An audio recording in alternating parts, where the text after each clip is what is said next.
Hello, everyone. I'm Captain Logan, and welcome back to Geeks Not Nerds Live. I'm really excited, not only because we're jumping into the Multi-Topic Extravaganza for this year, but because this is only the second Geeks Not Nerds Live that I've gotten to be on. My show, we've done it like 6 weeks. I'm finally on the show again. Hi, everybody. Good to see you, or good to be seen by you. It's the 6th annual Multi-Topic Extravaganza. This year, doing it live and with a panel. And joining me this evening is the always exciting and boisterous Steve Baxi. Hello, everybody. That was his boisterous voice. And the blue bandanaed Jackson Rasco. Hi. So we're missing a few people tonight who originally we were hoping would be able to be here. Eric's got storms. Lo, I think, is at work. I haven't heard from Manos, and Eric is. Did I say Eric? Yeah, Eric's got storms. So it's just gonna be the three of us tonight. Hopefully, some more of us will show up next week, and we're gonna go ahead and answer some questions for you. So what I did yesterday is I did a video with Steve. Steve was there for decoration. It was like Christmas. And we did a little video asking folks for questions, and we do this every year. We ask for, and you can still add your questions to the list if you want to, and we'll get to them if at all humanly possible in the next 6 to 8 weeks. And what we do is it's kind of a Q&A thing, but we ask for the kinds of questions that make for good Geeks Not Nerds discussions, and questions that maybe wouldn't take an entire show to deal with, but we would talk about maybe a little bit longer than we would your average Q&A question, maybe not yes or no questions, and not things that we can just, so easily, do you like the color red? Yeah, sure, red's good, next question. And we asked everybody this time to just ask one question, because we're also going to be taking live questions. So what we're going to do tonight is we're going to go through as much of the list as we can get through in an hour. We're going to start from the bottom, from the first question, work our way up. We will read every question.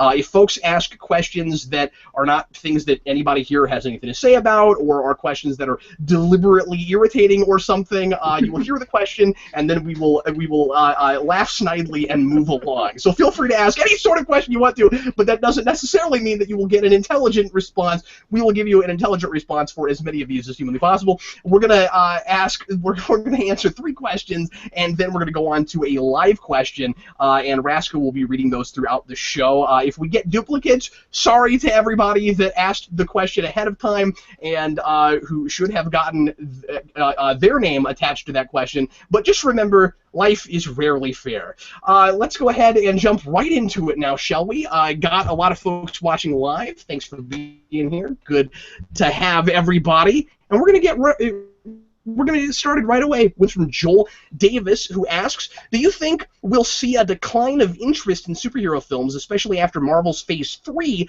especially, a lot of especiallys, especially if Infinity War Part 2 is played as a good getting-off point for the MCU? That's the first time I've ever heard that term, a getting-off point. Isn't that an ending? Isn't that a conclusion? The getting-off point. Let's go ahead and let Steve field this question first. Steve, I think that's a really good question. Are people after Infinity War, or whatever they call the second part of that, the next Avengers movie after that, are a lot of people going to jump ship after that and say, okay, I'm done with superhero movies, that's it? I think it's possible. The Russos just did an interview this past weekend where they said that Infinity War, Avengers 3 basically, is going to be the end of the Marvel Cinematic Universe up to that point. That's going to be a 3-phase, 3-act story. And then Infinity War Part 2, or whatever that's going to be titled now, Avengers 4, is going to run with some of those same storylines, but present a new direction. Basically, phase 1 all over again, but we've moved away. It's a second chapter kind of thing.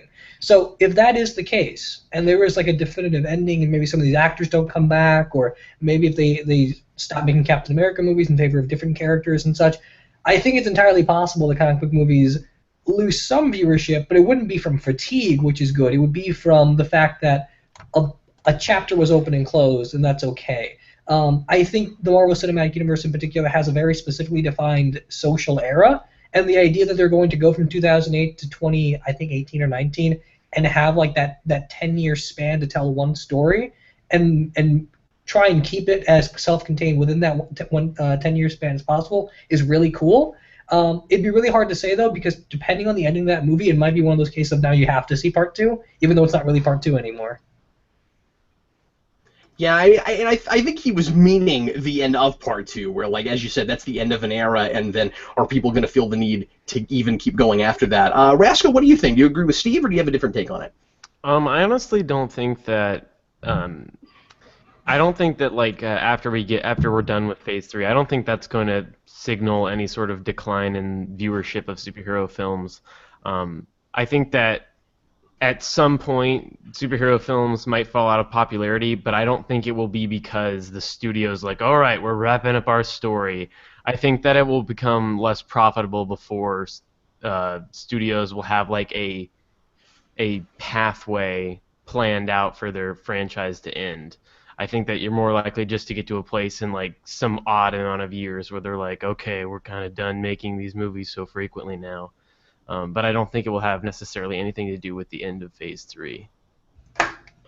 Yeah, I tend to agree with you, Rasco, and with a lot of the stuff Steve said. I think that there are some things that could potentially happen that could cause some superhero fatigue. I think folks have seen Marvel's quality as pretty high, and their movies as being pretty broad in diversity in the different kinds of stories they're telling. That I don't think that a lot of bad, awful, or just this kind of the same stereotyped movies from other studios are going to totally kill them. But I think it could make people. I think some other movies outside of Marvel, or if Marvel just suddenly has a huge, drop in quality, could certainly make people kind of tired of these things or feel like it's kind of obligatory. But then, if the Marvel films continue to stay at that quality, they'll go when people when critics review them and they're still getting 90s, 95% on Rotten Tomatoes or whatever, which more and more I'm hating even talking about Rotten Tomatoes. But when they're seeing that kind of stuff, people are going to go, okay, well, they're still making good movies. I also think that Marvel's doing a really good job of keeping people interested in different areas. So even though that's going to be the end of an era as far as the first Iron Man movie going up through Avengers and all of that, you're still going to have the Netflix shows that will be in multiple seasons.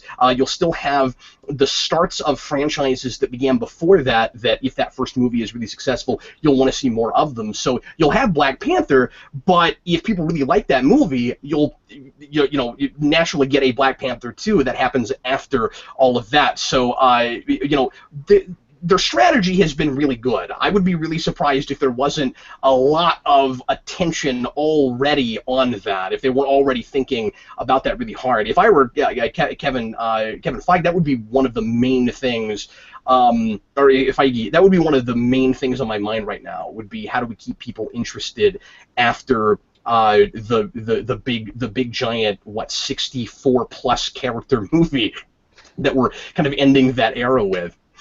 You guys want to move on? Sure. Okay, Red Letter Antilles. This is a great question, and I don't think anybody has ever asked us this in the 6 years we've done this. I don't think anybody's ever asked this question. What is the best / most iconic comic book image?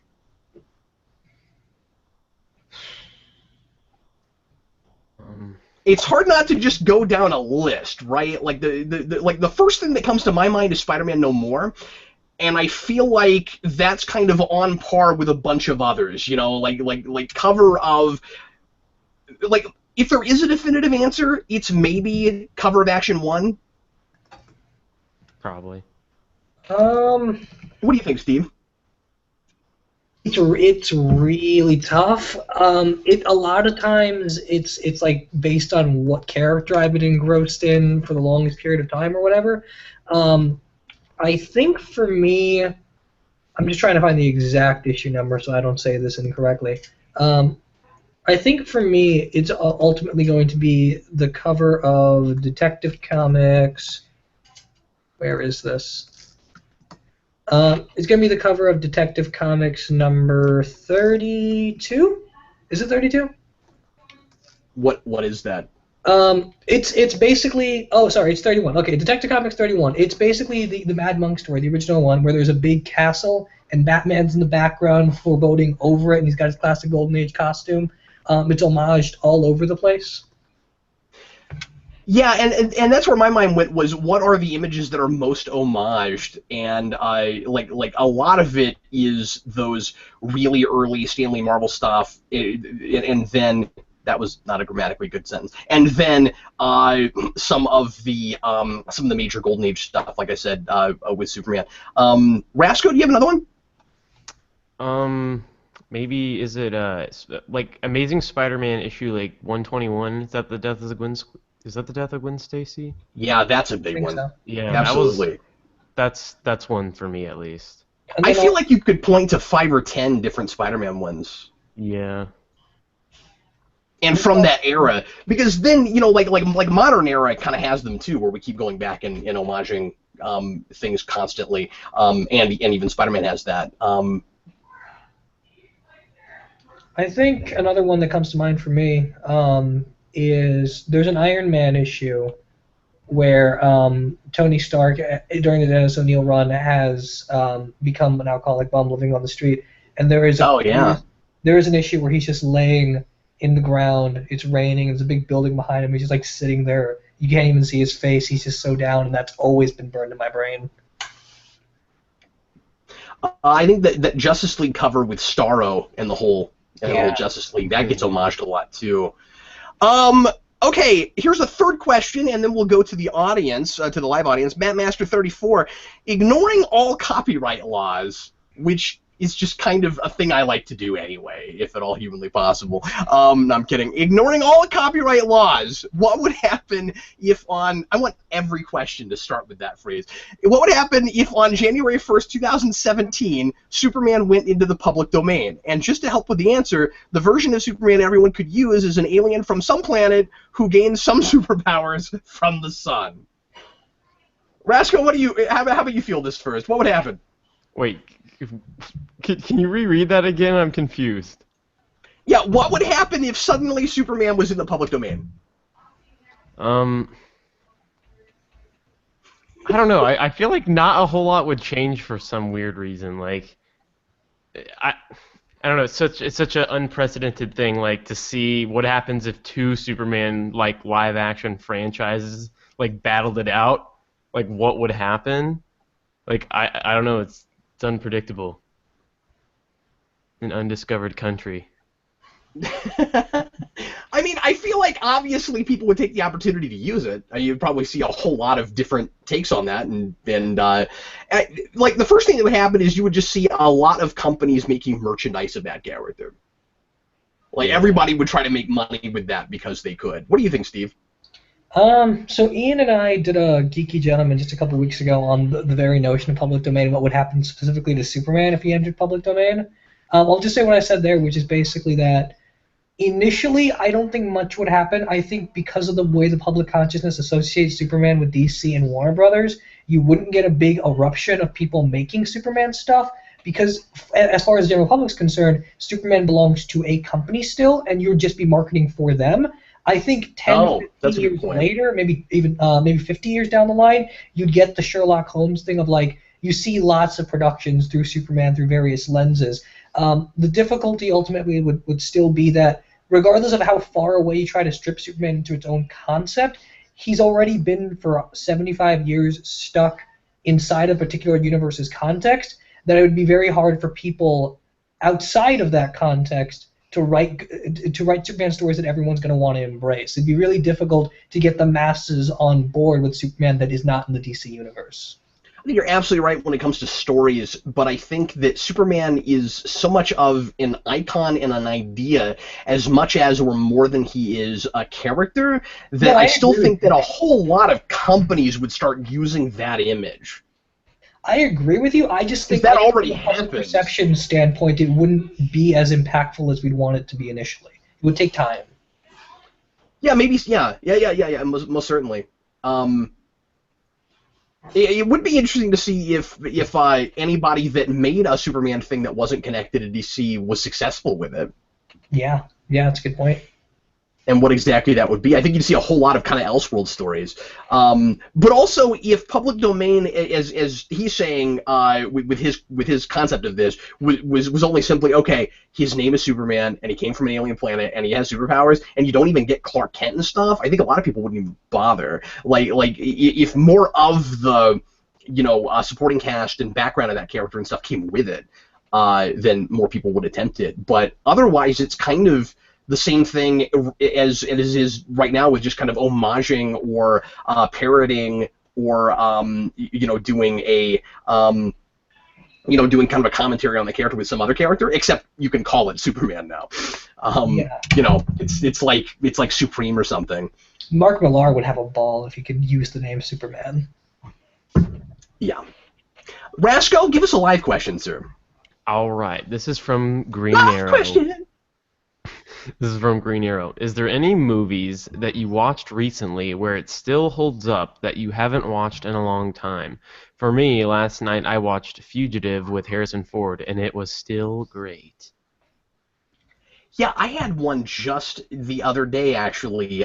So I went to Disneyland last weekend, and kind of rediscovered or discovered for the first time a love for Disney stuff that I didn't know I had. And I went back and watched The Lion King probably for the first time in 15 years or more. And I had an experience with that like I've never had before. Some of it was nostalgia, because I loved that movie when I was a kid, but some of it was... the dialogue in that movie is way stronger than I realized, because I understood more of what it was and what characters were talking about and stuff. And boy, some of the lessons in that for kids are really, really good and really strong. And that was a thing that I kind of had a brand new kind of eye-opening experience for again. And it's still as grand in scope as I remember it. What about you guys? Well, this is funny. Today, like just a few hours ago, I was watching Aliens, which I think is like one of those textbook movies of like holds up really well. Another. Oh, Rasco, we know you watch that movie 3 times a week. But like that movie is just whole nother level. And then Terminator 2 is another movie like that where. Yeah, you go back and watch Terminator 2, and that's just like the poster child of holds up really well over time. Yeah. Recently I went back and watched Double Indemnity, which is one of the very first film noirs ever. It's one of the first movies I've ever seen. And I used to love it. I still love it. And then I watched it again for the first time in maybe 10 years. And it's still one of my favorite movies of all time. It's just a gorgeous movie. Going back to the list... Nerdsman 567. See, I really want to start every question now with ignoring all copyright laws.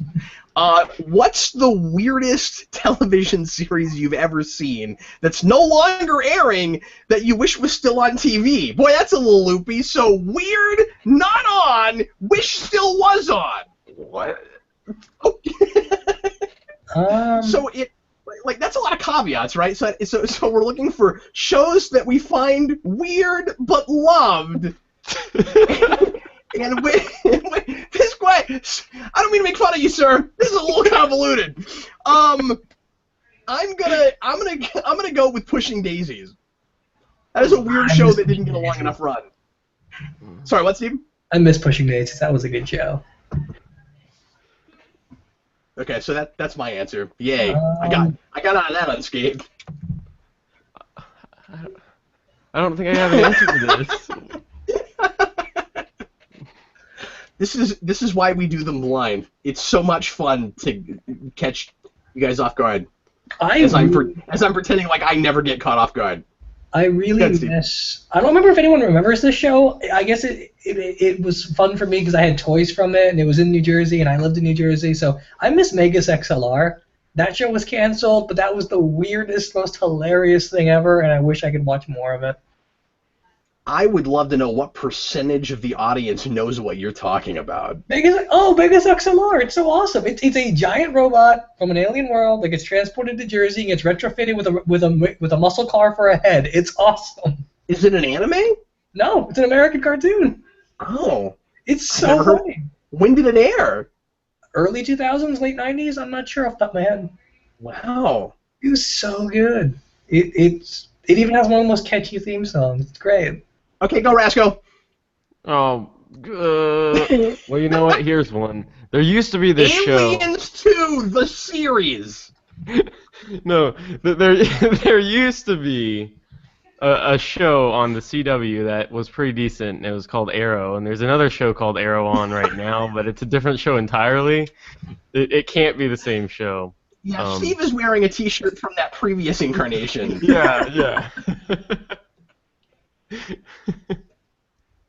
Oh my goodness, that's such a wonderful cop-out answer. I will say that I would love to see, this is not weird or anything. I mean, there's weird things, but, you know, relative to what we're talking about, not so weird. But I would love to see a couple of those old superhero shows. We've talked about this, but I'd love to see a couple of those old live-action superhero shows turn out to be different dimensions within the Arrow Flash universe.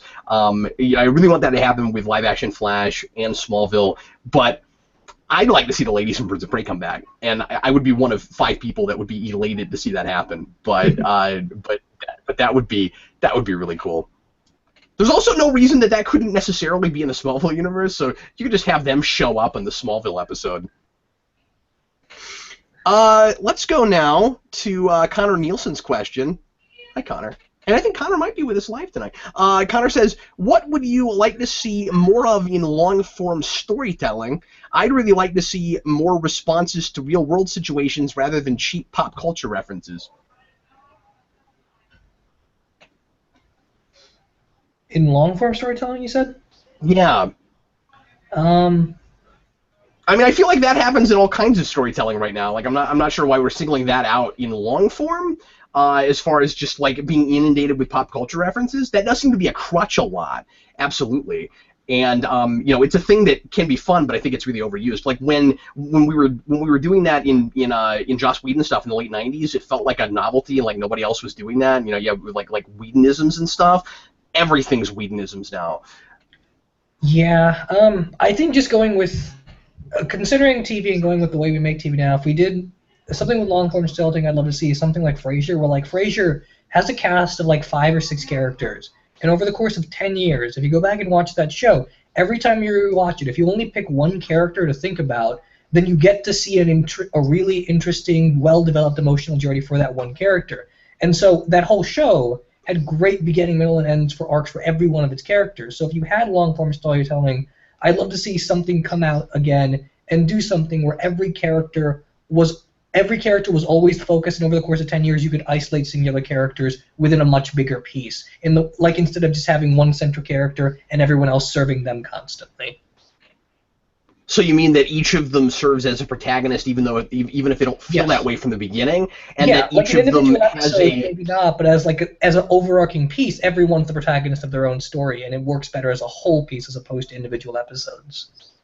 Yeah, and it's cool if you get to see them change and grow over time, but it's so gradual that you maybe don't even realize that's what's going on in the moment, which is really impressive when we can pull that off, especially in a show that lasts that long, because that was on for what, like 11 years? I mean, that was on a long time. It's especially impressive when we can do that and we don't see constant character regression, where characters just keep going through the same arcs over and over again and relearning the same things, like that lesser incarnation of Arrow that we don't like so well.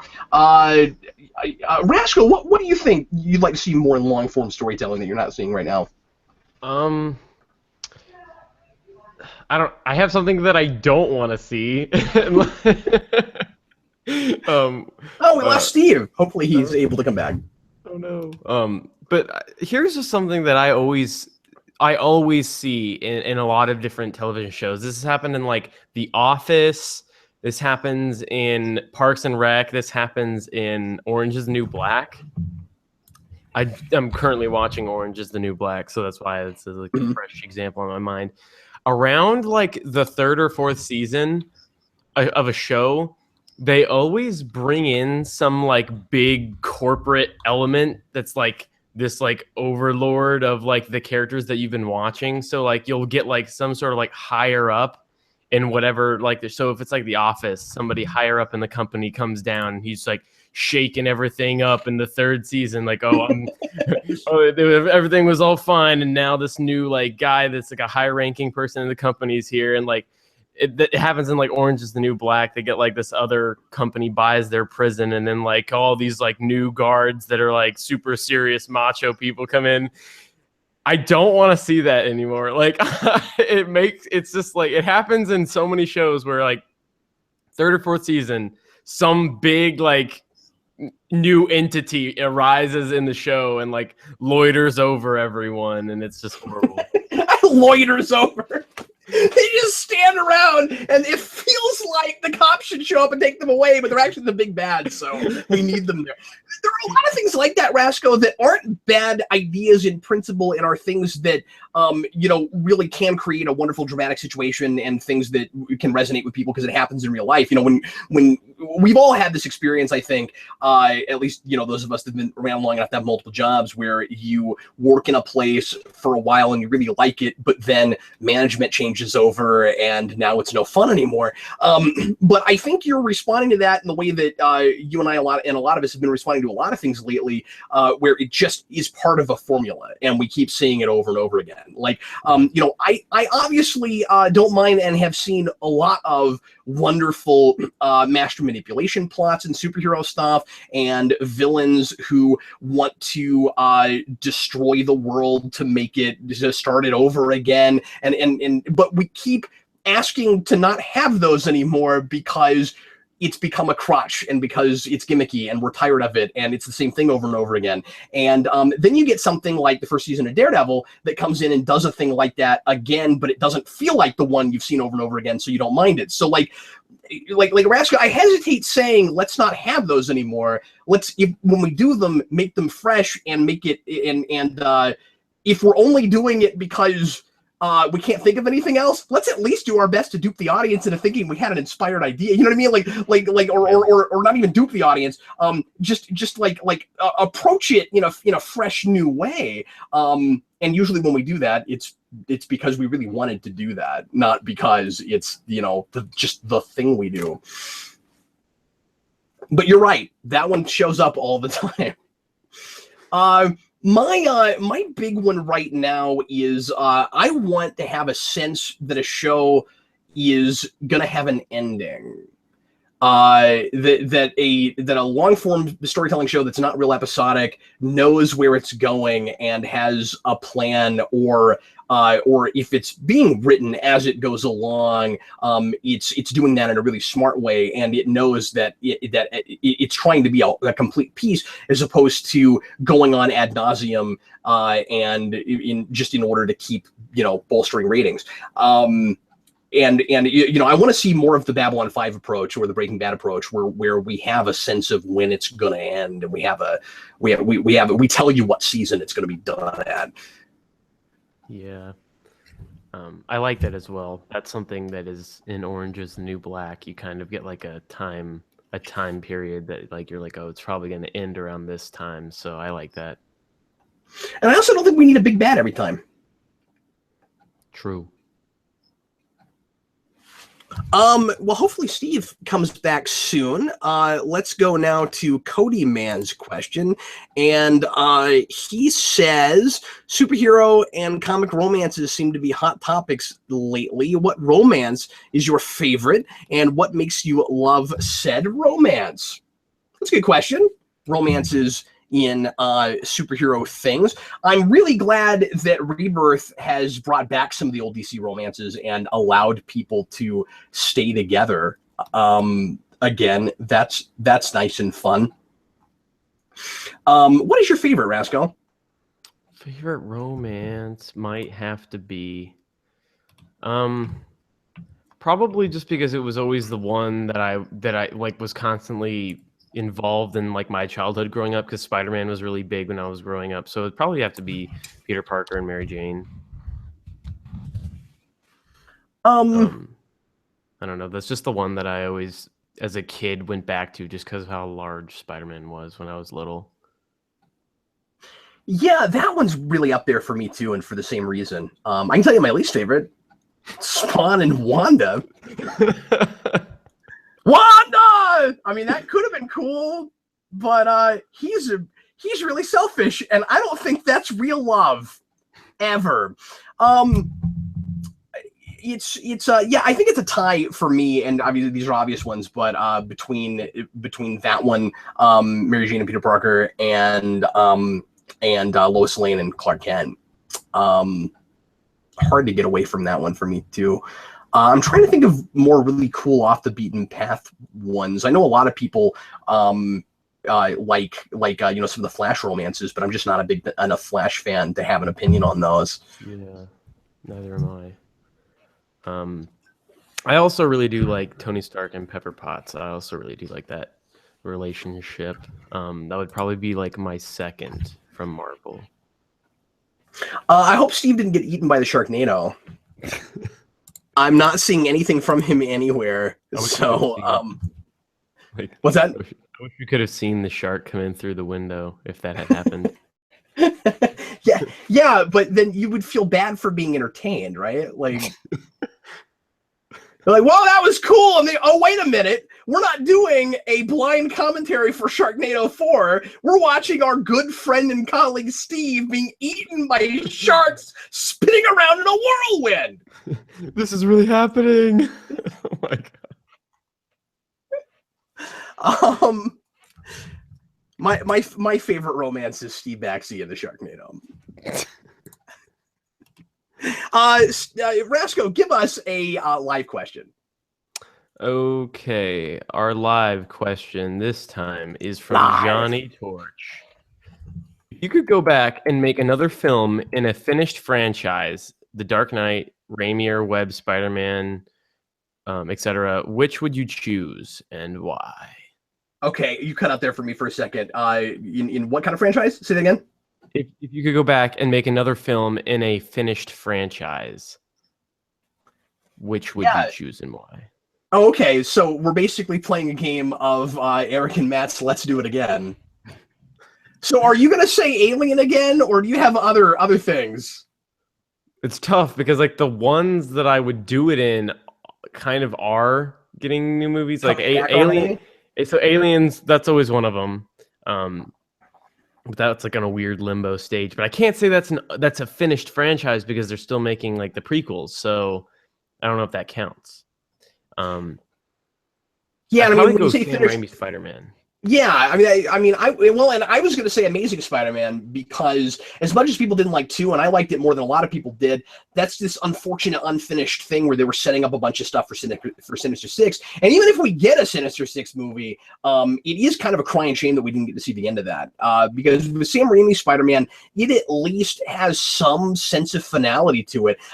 Not the kind of finality you'd want. It ends on a really sour note, and I don't like those people in a way I've never liked these people that I already have in the past not liked sometimes. But with Amazing Spider-Man, that is the second act of a 3-act story that we never get the third act of. I mean, like, you kill off somewhat obligatorily certainly Gwen Stacy at the end of that movie. And you're setting up Sinister Six. It's a really sad note, and again, kind of a sour note to end on. I guess with Spider-Man 3, the thing is they did that thinking they were going to get another one, so it also is somewhat unfinished, but Amazing much more so. I'd like to see a better ending to the Matrix movies, except that a much better ending was already there. Just don't make any more after the first one. But that was such a lackluster and nonsensical way to finish that, and just lame and uninspired. How do you get to the end of, and like Reloaded doesn't make sense. I realize that, but I love it for stuff anyway. It's a lot of fun to watch. It's not a good movie, but I enjoy the crap out of that movie. When you get to the end of Reloaded, it seemed like, and everyone was talking about this at the time, that it was pretty clear we were in a Matrix within a Matrix, and then we did the least interesting possible thing with it. I don't know how you could fix that in a fourth one, but, I like to see an attempt. You can't make it worse. That's not possible. I would also like to see if I could go back and do another movie in a finished franchise. I would do another Jaws movie, and I mean, you just skip to 19, right? You just make Jaws 19 and pretend like you had, and you just reference them through the whole thing. You're like, yeah, remember that one time where we had that, where there was that shark in space with the laser eyes, and you just like, keep mentioning things that we never saw. But what you do is you don't title it Jaws 5. It's just Jaws and then something else. So like Jaws, Indian Ocean Aquatic Adventure. Like just come up with some random arbitrary title and put it underneath Jaws. Roscoe, that's a theme park ride. That's not a movie. And then you make another Jaws movie, but you have to like, you got to subvert the expectation. So people are thinking like, oh, I'm going to go in and see this big great white shark movie. Yes, let's go do this. But then when you go, you pick some other like weird shark that's not a great white, and you make the movie about like a really awesomely deadly other species of shark, and like you blow the audience's minds. Is Jaws like Jurassic Park, where you could just come back decades later and make one that broke records? Like, is that possible? I think you could. I mean, shark movies are a thing. Like I was talking with Connor about this, and he was talking about how like it's really funny how like as of recent the shark movie genre has kind of died down, but for a long time shark movies have been a thing. Like it was kind of like this little genre where like people made these mediocre, not very good movies, but they had sharks in them, so you went to see them. And there were a million of them, and it's like every other horror thing where we still make them, but they're always just lampooning the genre. Like, we're always just trying to turn on a tab. We never just make another one. It's always, like I've been talking about this a lot lately. We're going on now where it'll be a decade or more of only making fun of a kind of franchise that we're not actually making anymore, where we get into a new generation of people that have only seen the parodies of it, and you wonder if they even get what we're turning on its head, because it's not subversion anymore. Yeah. And that gets hilarious, and I think really the majority of the horror genre is that now. Yeah, and man, it's just sad, actually. Although that's coming back around a little bit right now, isn't it? It seems like the last couple of years or more, I'm seeing at least one, if not two or three, really critically acclaimed, what people are claiming really fresh horror movies again. So it seems like that's turning around some. Actually, yeah. Well, I have to wait till the end of this year, because I think there's like 2 horror movies that have yet to come out this year that look like they could be really, they're getting a lot of praise from like reviews, because apparently they've like the reviews for a lot of these films have been around for like a while now, but they haven't come out yet. That's like, one is like next week or so, and it's called like Don't Breathe. I have to see that movie. But I mean, this year there's been 2 really good horror movies. There was Conjuring. You said Conjuring 2 was really good? Yeah. There was Lights Out, which was pretty decent. And then there was The Witch way earlier on in the year. So, I mean, like we've had this year might be like the year of the turning point when it comes to the horror movie franchise, actually. And I think you have a couple other movies to thank for that from previous years, right? Because like a year or two ago, you had The Following, which everybody talked about as being really good. And you had, and again, these are not movies I've seen. I'm just talking about what the critical response was, because I'm not a horror guy, so I didn't see them. But I may now on people like Rasco's recommendation. But then what was that movie? I think it was, I didn't see it. Manos talked it up real hard. That movie with the guy who played Loki. Tom Hiddleston. You know what I'm talking about? Tom Hiddleston. Yeah, wasn't he in a major horror movie last year? Oh, I don't know. Hold on. I forget. Somebody will put it in the comments. It seems like there was a big thing. Okay, let's go back to the list here, and still have not heard from Mr. Manos from Mr. Steve. Oh, it's Crimson Peak. Either, there we go, Crimson Peak. Yes, that's what I was thinking of. Yeah. That one I really wanted to see. It looked wonderfully atmospheric. Yeah. Okay, Batman. This question comes from Batman. Batman says, this is something of a controversial question. What do you guys think of race casting? And I think he means race recasting characters that were of a different ethnicity and making it a new ethnicity. Vince and I did a whole video on this a couple years ago. There's been a lot of controversy because race casting would just be casting a person that's of a race. which you do every time you cast someone. There has been a lot of controversy this weekend of the actress playing Mary Jane Watson. Zendaya, is that how you pronounce her name? That is an actress I had never heard of before, and everybody acted like they knew who that was. And I was like, oh, I guess that's stuff I've not seen. From a rumor online, should race and color even matter to a character, and is it important as long as the actress or actor plays the character well? Would it make Superman or Batman less important if they were cast Black or Hispanic in future projects? Okay, so I have put in my 2 cents on this before, but since the question was asked, we'll go ahead and get into it a little bit. What is your response to this, Rascal? Mine is usually this is a depends question for me. This is case by case every time. What do you think? I used to have like this. I used to, like, a long time ago, I tried to come up with this like set of rules in my brain for like, oh, well, okay, I'm going to run it through this system and this will determine on whether or not I think it's an issue or not. But I've just decided, like, no, I'm going to simplify it because this is way too much to think about with every time we get a casting choice that's like an altered race from what we were expecting.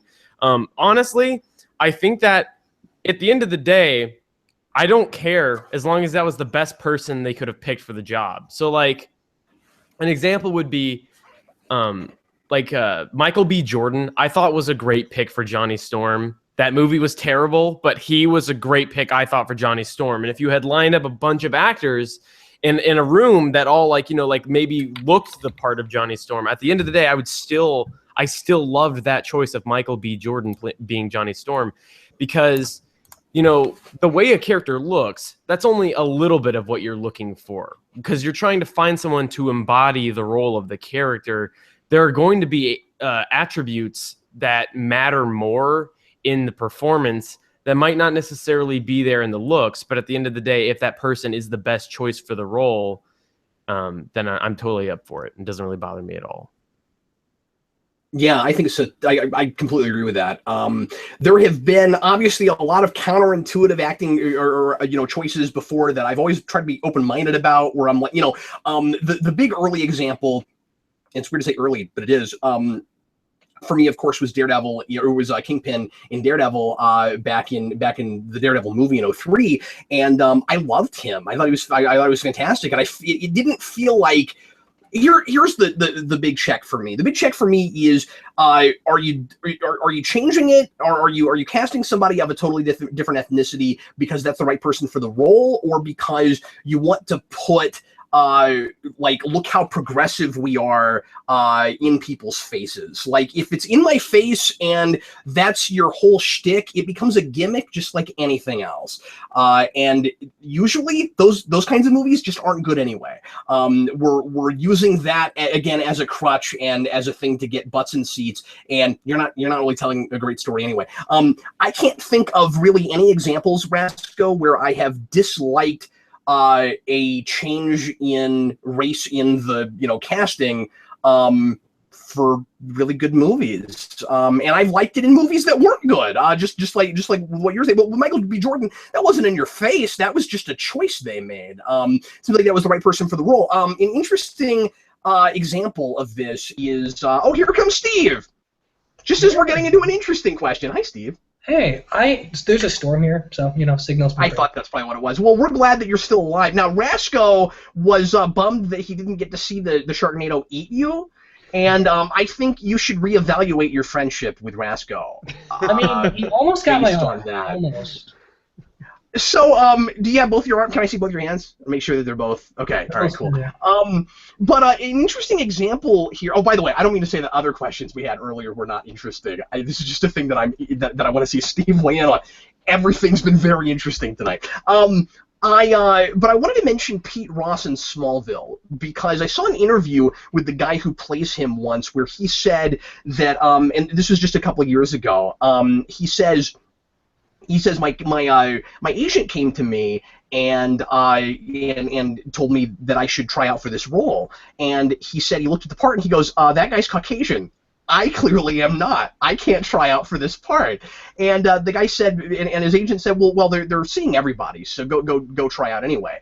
And in the description of the character, in the description that he got to see, it really was what was that Sam Jones. It really did say that it was supposed to be a Caucasian character, but they liked him the most, and so it wasn't a matter of. I mean, he ends up looking like the token black guy in the show, but it wasn't intended that way. It wasn't, we have to have a black kid in our show, or it won't be successful. That was the guy they liked the most, and I like that a lot. It just has rarely bothered me. I think Lawrence Fishburne is the best Perry White, one of at least the best Perry Whites we've ever had.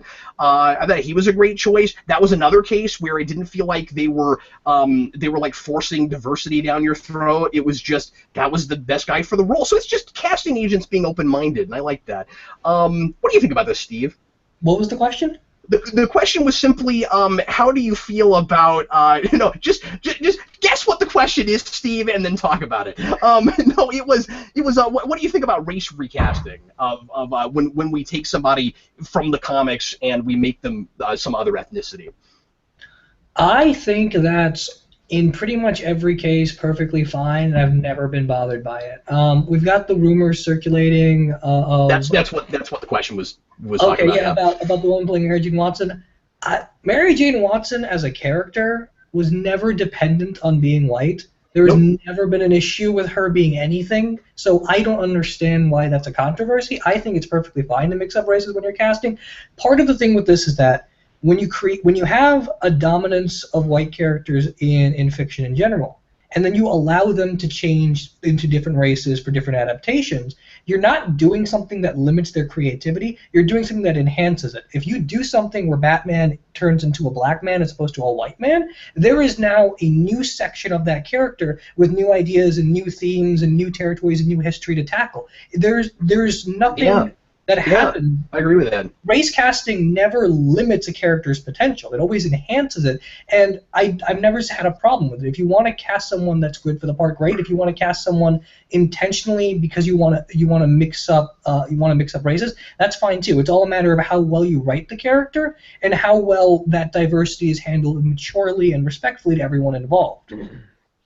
I mean, we've talked about this before. There are obviously characters where it really matters. I can't see Al Simmons as a white guy. Yeah, I mean, I have a hard time with that. I think it's very different to turn a non-white character white versus a white character into something else, because a lot of those characters were designed for a purpose. Black Panther cannot be white. No. He's a character defined by being a black man. And, I mean, Al Simmons might be the same way. John Stewart is the same way. Luke Cage. White characters are never defined by whiteness. Black characters are almost always defined, to some degree, by Afrocentrism. And they shouldn't necessarily, but it does tend to happen that way. Steel can't be a white guy. He can't. I mean, it goes to the history of representation and diversity. Of course, he's also based on a black folk hero, so. Yeah, I mean, I never have a problem with it. I think it's a very different thing when it comes to changing a colored character to something else, and I don't think we've ever really done that because we understand that's not how it's supposed to work. I also feel like it's important to mention, and I don't know if you guys will agree with this, but this is just my take on it. I think it's important to mention that I think the main reason people get worked up about this is the same reason they get worked up about anything that gets changed from their favorite version of a thing. I think it's very easy for people to label people racist, and I think that happens a lot with this kind of thing where people get upset about it and people immediately start accusing people of that, and I don't think that's always fair. It's not a thing that I get worked up about, but I think it's. But I think it's the same thing as, if somebody were to, this is something of an absurd example, but like if somebody were to get upset at like that newer, that Ninja Turtles sequel for making Casey Jones a cop as opposed to just a guy on the street that beats people up, you wouldn't say, oh, that person hates cops. It's just people get upset because things get changed, and I think it's important to be open-minded because when you jump between mediums and you're adapting something, very often it does make sense to change things in those adaptations, and I don't care if it's different as long as it's good, as long as it doesn't feel like you were pandering to someone, or you felt like, you had to change it because it's the mainstream way of doing it, and so you genericified it. That's what bothers me, is when you genericify a thing, and that's why like Galactus is a giant cloud. Yeah, I mean, and then also something that comes up when we talk about stuff like this is oh, I just had my point and I just lost it. It was something. Rasco, would you pick his point up off the floor, please? Yes, I need this point. I feel like this point is important. Would you grab that? Oh well, I can't remember what it is now. Well, maybe you'll think of it as we do the next question. We've got just a few minutes left, so let's go ahead and do another live question. I don't remember if we did 2 or 3 questions, but let's do another live one, and then we'll try to do at least a couple more of the printed. It's all written down, but of the questions from the comments. Go ahead, Rasco. Nathan Snyder asks, what is the worst movie you've ever seen? See, worst movie is so hard because there's so many different definitions of bad, and there are so many things that are very uncomparable. The first thing that comes to my mind every time I think of movies that I would never want to have to sit through again is White Out. This horror movie that came out a few years ago, 2010, that was based on a graphic novel, and I didn't see it because it was based on a graphic novel. In fact, I was floored when I got to the end, and Greg Rucka's name was on it, and I was like, what? What is Greg? What? And yeah, it's based on a graphic novel by Greg Rucka about the isolation of the of frozen wilderness in the Antarctic, and it's terrible. It opens with the longest and most obvious obligatory woman in a shower scene I've ever seen, and it just goes downhill from there. Everyone do yourselves a favor and never watch that movie, White Out. Don't do it. Tell your friends. Steve, what is the worst movie you've ever seen? And I don't know if that is the worst movie, but I don't want to ever see that again. Oh, The Box is like that, too. The Box. Worst movie I've ever seen. I think that's probably God's Not Dead. I think that is legitimately the worst movie ever made. It's insulting to everyone involved. It's insulting to people who are devout, good Christians. It's insulting to people who are atheists. It's insulting to people of other religions. It's insulting to filmmakers. It's insulting to philosophers. It's insulting to academia. It is one of the most offensively trash movies I have ever seen, and I can't believe it got a sequel with Ray Wise. It's really bad. I haven't mentioned this anywhere yet. Maybe I shouldn't, but I met Kevin Sorbo a couple months ago at a convention, and that was awkward. Oh yeah. If I ever met him, I'd demand an apology. That was a little awkward. See, I grew up with Hercules and Xena, and Andromeda was really good, and I like him as an actor, but then he started talking a lot, and that's and so like I'm not saying I won't watch stuff he's in if he does any more cool science fiction and fantasy stuff, but yeah, I see why people are irritated by that guy. Anyway, I don't like talking about things like this. Rasco, what is the worst movie you've ever seen? Is it Alien Resurrection? No, the worst movie I've ever seen, it's one of these 2 movies. It's either Anaconda 3, which is a really bad movie. That's awesome. I can't believe you saw that.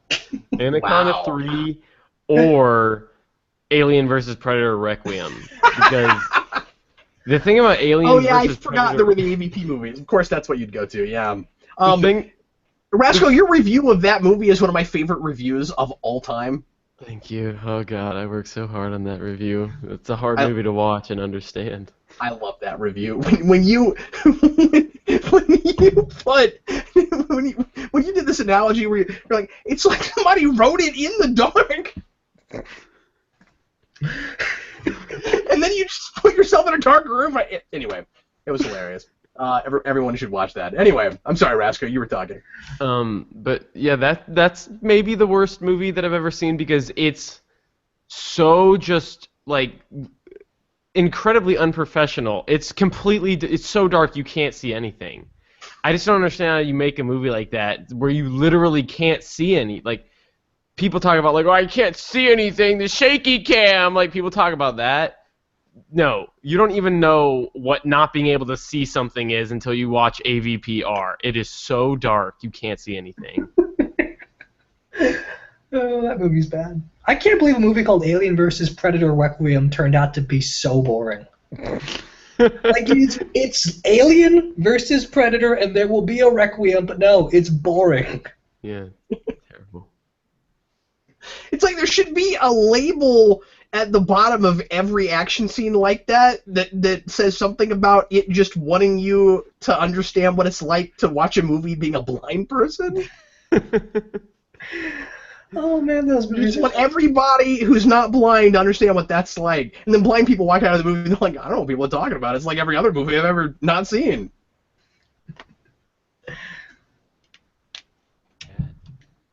I don't think that would make it better. I don't think there's anything you can do to fix that problem. Just why you're seeing. I don't understand. Okay, this is a great question. All three of us will have opinions on this. Nero Cole, what is one feature or change you would make on the YouTube website? I don't know if I can narrow it down to one. Steve, name one. One of the features I would love for YouTube to start doing, just because I think it would help their longevity, is to have a feature where you can just turn videos into a podcast, where like yeah, good call. And you just click a button, and you can, and just like through basic RSN, you can have that, whatever that video series is in that, whatever that playlist, it just updates on your phone as a regular podcast. It doesn't have to have the video there, and it just stays as a podcast service. Like videos would get sent to you notification-wise on your phone, like it's a podcast streaming service. That's too cool for YouTube to do. Yeah, and I mean, it's not hard. People have been doing it for years. All you'd have to do is take the audio. Well, and that's great because then you wouldn't have to worry about accidental copyright infringement and stuff because you have to put something in that video space. Exactly. Like, if you could just upload audio for a podcast, that'd be great. And plus, the upload times are faster. I mean, there's myriad reasons people would use that. Yeah, I agree. I think it'd be fantastic. I think it would also be helpful for the idea that, like, YouTube has become this thing where, like, we have sketch videos, we have video essays, and we basically have podcasts but with videos. And it seems like YouTube is very slowly refining the types of videos that get produced just because everyone's kind of flooded the market. So if you just had this designated podcast service, not only would it help streamline some of that, but it might even be something to add on to YouTube Red to make people want that more, as opposed to just that stupid thing of like, oh, if you get YouTube Red, now you can turn your phone screen off and listen to stuff. Why isn't that just a basic feature? That is a really good point, because I can't tell you how many times I've listened to a video in the car and turned it off like I do when I listen to Spotify and then felt like an idiot. Oh yeah, it's a video. Yep. It's really irritating. Just give us a podcast feature. That's great. That beats mine. Rascal, what's yours? That was the right answer. Steve just gave the right answer. Oh no, there are lots of other things they should either bring back or do in the first place, though, right? Yeah. Yeah. Go ahead if you've got one. I don't know. I just think like the copyright claim system on YouTube needs to actually be refined and work. Yeah. That's one of the other big ones. So my big three, I can't narrow it to one. My big three, the video responses need to come back. We've talked about this forever, but why do we ever do away with that? That needs to come back. Secondly, the whole flipping between new and popular comments thing is stupid, has always been stupid. I don't know why we're still doing that. It should just be the most recent comments going all the way down. On the phone app, on devices, you can't even change it. It's just randomized. So if you're me and on the go and wanting to look at your most recent comments, you have to flip through every comment you've read already to see all the new ones. Yeah, it's preposterous. So that needs to go away. And this is a somewhat minor one, but why in the world is it possible to thumb down a video, a live stream before it started?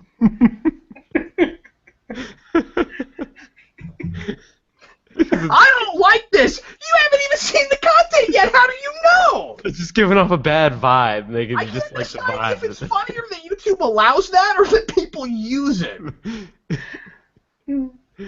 Wow. So yeah, that's a thing. All right, 5 minutes. Let's do 2 more of these if we can. Lickety split, and we'll end off with another live question. So if you got a really cool question, now's the time. Nathan Haycraft, if you could bring back one TV show, what would it be? And Firefly is off the table.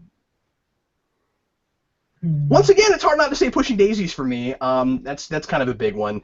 And I would say the live action Tick series, but now we have a new incarnation that had a really good pilot. So I'm not saying that anymore, I guess. But I'd love to see, because Greg Wiseman has this issue with everything he's ever done. I'd love to see Symbiotic Titan come back and be a regular series for like 5-10 years. That was a really interesting. I want Steve to just start making up show titles and pretend like they're real and see if anyone notices, because he's constantly mentioning things I've never heard of. Like, I just want to be like, I think Lobotomized T-Rex should come back. That was a fantastic series. Where is that? Symbiotic Titan was one of these shows where basically there was an alien world, and there was a princess, and the world was being attacked by a specific alien race. So the king, who was her father, sent the princess off with another guy who's basically her protector to the planet Earth, and they have like this information kind of robot, and the three of them together are able to form like a Megazord type thing, but they also have their each individual robot forms, and they just do like typical high school day-to-day stuff, while at the same time trying to deal with their fact that their entire planet was occupied by an alien race that is continually hunting them down, so they're like refugees in high school. It's a really good show, and I miss it, and I don't know why. Oh, I know it was canceled. It was canceled because it didn't sell toys, and it didn't sell toys because it didn't make any. And join us next time when Steve Baxi brings up a show that was canceled that's not about robots. Rasco, do you have an answer? I really would have liked to see Justice League Unlimited keep going on for like many more seasons. That would have been so much fun. Many more. Because we never got to see like Blue Beetle. Like, there's just no Blue Beetle in the DC animated universe. Like, what's up? Wait, really? Yeah, he's not in that show. Blue Beetle's not in Justice League Unlimited. That's part of the reason he was such a big factor in the second season of Young Justice. Okay, that makes sense. I've still not gone back and watched all of that, which I'm sure people will be surprised by and think I'm crazy about. And I have it. I just haven't sat down to watch the rest of it. Yeah, but that's weird because the question's there, but there's no Blue Beetle ever? Yeah, no, he's not. He's nowhere. And the question's voiced by Jeffrey Combs, which is maybe one of the best voice castings ever. Roscoe, it'd be interesting to see that show come back, because part of the reason Justice League Unlimited got so creative and interesting is because they weren't allowed to do like their typical core 7-member Justice League stories. Like they were forced into a corner where they had to do Supergirl, Green Arrow, Question, and Cadmus and stuff like that. So if it got brought back and it was still under guidelines, it'd be interesting to see how it would evolve. But if it wasn't on guidelines, how big of a cast would they turn it into? I don't know, but especially if you did it now, Steve, because we have mainstreamed a lot of B and C list characters since then. Yeah. Yeah, exactly. Like, suddenly you'd have Vixen there, and people would be like, "Oh, I know who that is." Yeah. The threats, the villains, and the roster and stuff would really evolve, and that show was really political. I think it'd be interesting to bring it back now and see how much the landscape has changed versus what it was talking about then versus what it talks about now. Maybe they do a Brother Blood that made sense and didn't have a convoluted plan. Yeah. It'd be so much fun. It'd be so good. Solar Dragon 007, that was just before the better incarnation of that show got canceled in favor of the one we have now. Solar Dragon 007, if there was one Star Wars character you could have a cup of blue milk with and talk to, Legends continuity included, who would it be and why? I'm going to say Kylo Ren, because I can just listen to that guy's voice all day long. Like, when we were at Disneyland, Jason got to meet Kylo Ren, and I like that character now that I've seen this actor version in person. Because he was mortifying, and I would just want to see what it would be like having a drink with that guy, especially because he had to act all intimidating and then occasionally pull his mask up and look like a normal person and take a drink, and that's just hilarious. I'd love to meet in any form Zane Carrick, who was a Knights of the Old Republic character. I think he's really interesting. He had a really cool backstory. I loved what they did in the Knights of the Republic's comics with him and the Jedi Order and the Sith paranoia and stuff. It'd be really fun to talk to a Jedi that went rogue, and because the Jedi framed him for something, and then became anti-Jedi. Like, it'd be really interesting to see that perspective and try and understand, like, what do you not like about the Jedi Order, and how does the Sith paranoia feed into how much you resent the Jedi? I think it'd be a fun conversation. I mean, I could have gone for the intellectual response, Steve, but didn't. Rasco? I would pick Plo Koon because he's got like a shrimp head, and I just I just want to know what he's all about. You always see him with that weird mask. He's just got a weird shrimp head. I just want to ask him a few questions about what it's like to be Plo Koon. For the same reason, you should have picked Kit Fisto. Like, he's got a tentacle head. I would have thought to get Fisto and be like, okay, tell me those grow back, because I do not buy you've been in lightsaber fights without knocking those off every time. What are they for anyway? Can you braid them? Sorry, what's How does it feel to start a lightsaber underwater when your hair is wiggling all about? Yeah. Oh man, that's scary. Is that hair? Is that part of him? Can he move them? He can guide it with the Force. He can shield his locks from the blade. I also think it'd be fun to have a conversation with General Grievous post-asthma. Post-asthma? Post that time. Okay, dude, just get through one sentence without doing the asthma breathing. Just one. Okay, 5 words, go. That's still my favorite moment in Episode 3, where Anakin's like, "You're shorter than I expected." I also want to talk to Boss Nass. Because who doesn't want to have lunch with a guy who goes, and because I want to ask him, since they have water vehicles called bongos, do they on that planet also have bongos? I also would love to have a conversation with the guy in all the Star Wars. It's African-inspired. Surely they have bongos. I'm sorry, what's Steve? I would also love to have a conversation with the guy in all the Star Wars movies that has to sweep away dead bodies that fall off of big towers with no railings. What's it like for you? Do you enjoy this job?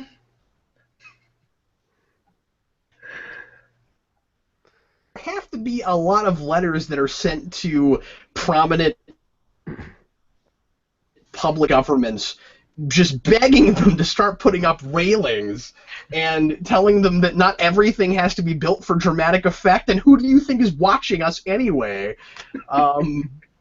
Yeah, okay, Rasco, let's take one line, because apparently this is just the gift that keeps on. Give us shit before we bid everybody adieu, and we pick this up again next week. Go ahead.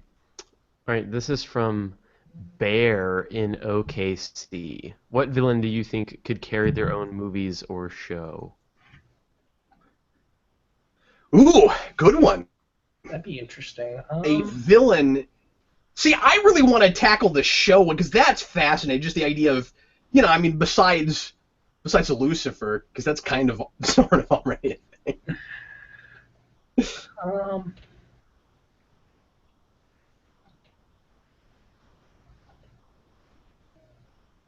Off the top of my head, it's kind of tough to not just go for obvious answers. Like, I think it'd be really interesting to see a show that goes through the history of Ra's al Ghul as he came up through the ranks of the League of Assassins. It'd be also really cool to see a show that's just Deadshot. going around day to day. What's it like for him to be him while dealing with a daughter, while dealing with Suicide Squad stuff, while dealing with Secret Six stuff? I think that'd be an interesting show. It'd also be very quiet. It would mostly be like Breaking Bad, where like you'd have everything you need to know about him as a person would just come from the way scenes are framed. I think it'd be a fun creative challenge. My answer, I think, and I just thought of this. I think this is how you tackle Fantastic Four. I think a Doctor Doom show makes a lot of sense. I think you do a show that's centered on Doctor Doom, and it's about the everyday rigors of running your own country, and about his ego and his obsession with power and stuff. And then you just have the FF in the background, or maybe don't even use them very often. But considering that we can't get people excited about Fantastic Four now because we've been burned by it technically 4 times. They just gotta hear my pitch. That's all they need. It'd be. I'm sorry, what, Rasco? I said they just have to hear my pitch, and that's all they need to be excited. I think the next thing to do with Fantastic Four is to not have Fantastic Four in the title. Like, whatever it is we do with it, just stay away from that title. Rasco, what do you think? The villain that I choose that I think for either a series or a series of movies would be Deathstroke. Oh, yeah. I think that there's just tons of. It's just it's like an obvious way to go. Like, okay, he's just a guy. He's got very, very. He's very good at fighting. He's kind of like a ninja type dude. That's just inherently cool. And then you can just put him in a multitude of different like stories and stuff like that within the DC universe, and you're pretty much fine. Dropped out for me. I don't even know who you said. Who did you say? I said Deathstroke. Hello. Oh. Deathstroke. Okay. Yeah. I thought maybe I dropped out for a minute. Yeah. Can everybody hear me now? Yes. All right. Yeah. But Hear me? Yeah, I hear you. Deathstroke.